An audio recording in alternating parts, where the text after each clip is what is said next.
President Trump is trying to change the political landscape of Middle East, and that's what his desert diplomacy is all about. And while many feel his first trip overseas is heavy on optics, there could be some substantial movement on geopolitics as well. Well, for starters, he has begun normalization with Syria. After a quarter of a century, Syrian President al-Sharaa, who went by the name Abu Muhammad al-Julani as a globally designated and a US designated terrorist, is suddenly now in Trump's good books. And American sanctions are likely to be lifted, and along with that, EU sanctions will also go away. But as Trump dangles this carrot, he wants to have some big gains, from Turkey to Russia to Syria, of course. And let's put that out as big questions that we are asking. But first up, I want to play out this soundbite of Donald Trump as he hopes to make those big gains in Syria. I will be ordering the cessation of sanctions against Syria in order to give them a chance at greatness.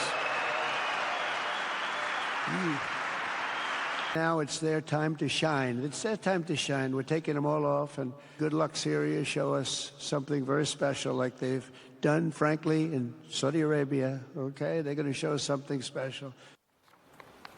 The big questions that we are asking, is this really a big step towards normalization with Syria? The fact that sanctions have been lifted, EU sanctions would also, of course, as I said, go away, and that will ensure that the financial helplines will start. The second big question that we are asking, will Syria now actually join the Abraham Accords? Let's not forget, a lot of this has been tied to US's policy with regard to Israel.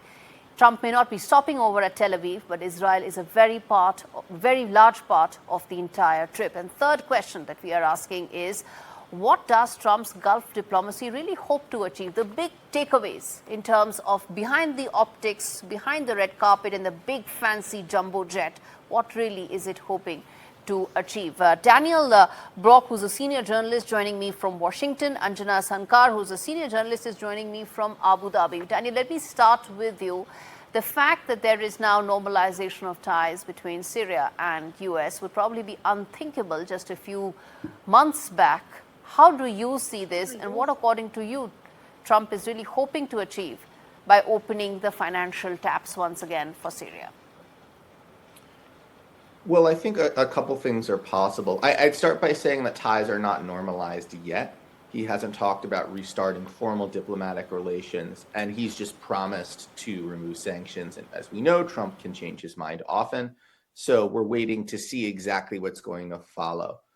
But I think that the main thing he's trying to achieve... Daniel, a lot of people are expecting that lifting of sanctions will probably be starting of the process towards normalization. But go ahead, make your point. True. Yeah, go ahead, make your point. Yeah, that's true.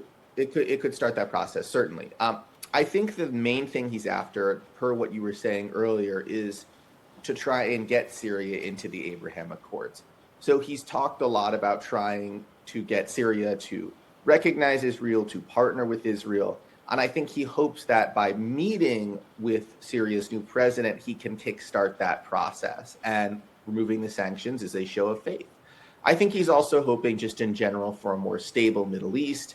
And he's hoping that his kind of personalistic approach to diplomacy can have that effect everywhere, but including when it comes to Syria. In fact, Anjana, you want to come in there in terms of Trump's desert diplomacy? There is a lot really on the platter. And how much do you think he would really be able to achieve? And what would be the big things that he would like to focus on? See, definitely when it comes to Syria, I would like to mention that Syria has, a country that has been in a civil war, rattled by a civil war for more than 13 years. This lifting of sanctions means this is a completely new chapter opening for Syria. This is a, renaissance in a way for Syria, because there are like hundreds and thousands of Syrians who are ready to come back. They have started already that journey back home.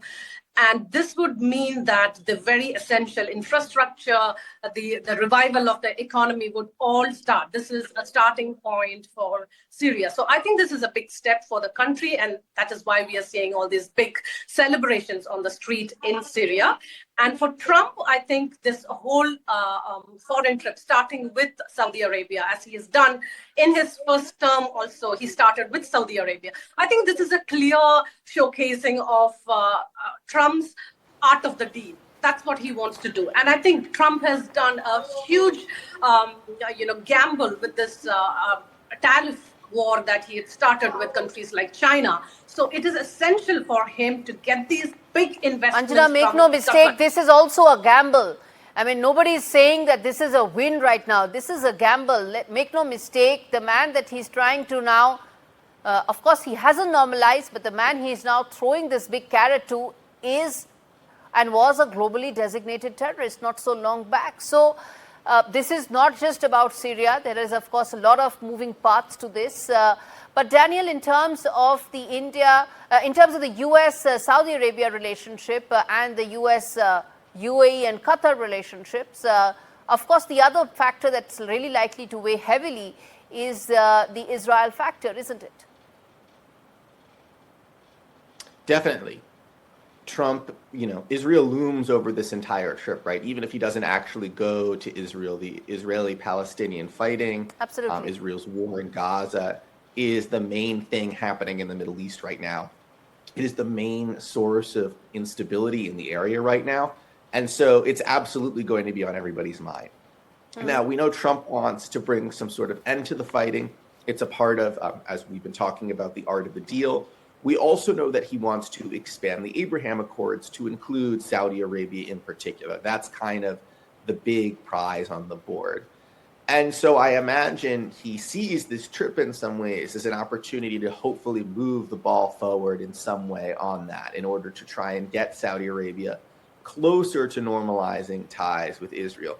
Now, whether that will succeed or not, we don't know, because I don't see anything in this trip agenda that's going to get Israel to withdraw from Gaza as Israel looks more and more set to actually colonize Gaza and go in and begin to set up settlements. Of course, we don't know what's going to happen in Gaza yet. That's all, just kind of conjecture. We're still uncertain what's going to happen there next.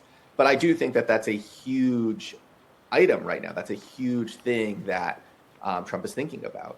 Indeed, he may not be, as I said, stopping over at Tel Aviv. But that is likely to be a huge part of this entire exercise, which brings me to ask the one final question to both of you.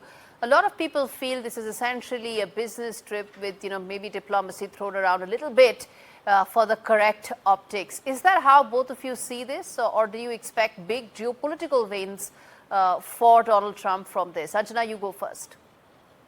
This is definitely, as I said, the optics is very clear. I believe that this trade is definitely on top of his agenda because there is turmoil back home. There is economic turmoil. So he needs to bail that out. He needs big investments for his country. And he is looking at his biggest partners in the Middle East region, like Saudi Arabia, UAE, Qatar. So I would think that is definitely top. But, being the US president and as all the regional conflicts that we see here, Donald Trump has not been successful in finding a peaceful solution for the war that's happening in Gaza. What he wanted to end in 24 hours, yes. Yes, and he also said the same thing about Ukraine and Russia. That hasn't happened. And we also saw the statement that Donald Trump made regarding the India-Pakistan escalation that we saw, for taking total credit for mediating and ending a nuclear war, a prospect of a nuclear war, as he mentioned. So I think diplomacy, I don't think Donald Trump is going to differentiate between or draw a clear line between diplomacy and trade there. Because he needs to see results in the Middle East. Very quickly, Daniel, how do you see this? Business with a little bit of diplomacy thrown in between?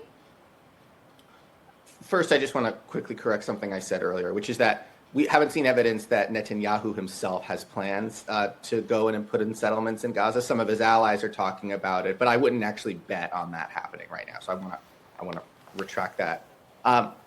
In terms of this being a business trip, I mean, we've all seen the gift that the Qataris gave to Trump, right? The large Boeing 747, the plane. We know he has many real estate interests in this region. We know that he loves the pomp and circumstance, and certainly the Gulf leaders are more than capable of rolling out that literal red carpet for him. So I wouldn't be surprised at all if Okay. shortly after this trip, we see announcements of more business deals involving Trump. All right, I'm going to leave it there. Thank you so much, both of you, for joining me on Trump's desert diplomacy, and it's still early to decide whether it's a win or not. Well, viewers, as we decode Trump's desert diplomacy, make no mistake, Donald Trump has also legitimized extremism. It's not clear if this unusual step of him ensuring that all Syrian sanctions are removed will actually bring peace. But one thing is certain, this is central to American interests in the region. To get Turkey to recognize the sovereignty of Syria, that will ensure that Ankara doesn't continue to play a major role in Syria and the Middle East. It will also ensure that the last of the Russian presence in the region gets a major hit. And it is also going to ensure that versions of Abraham Accords may be signed between Saudi Arabia and Israel, and even others as well, maybe get finalized. In return, if Trump gets more of those MOUs and business possibilities from his Arab friends, his domestic audiences will validate some of these controversial moves, and that is what is going to matter the most to Donald Trump.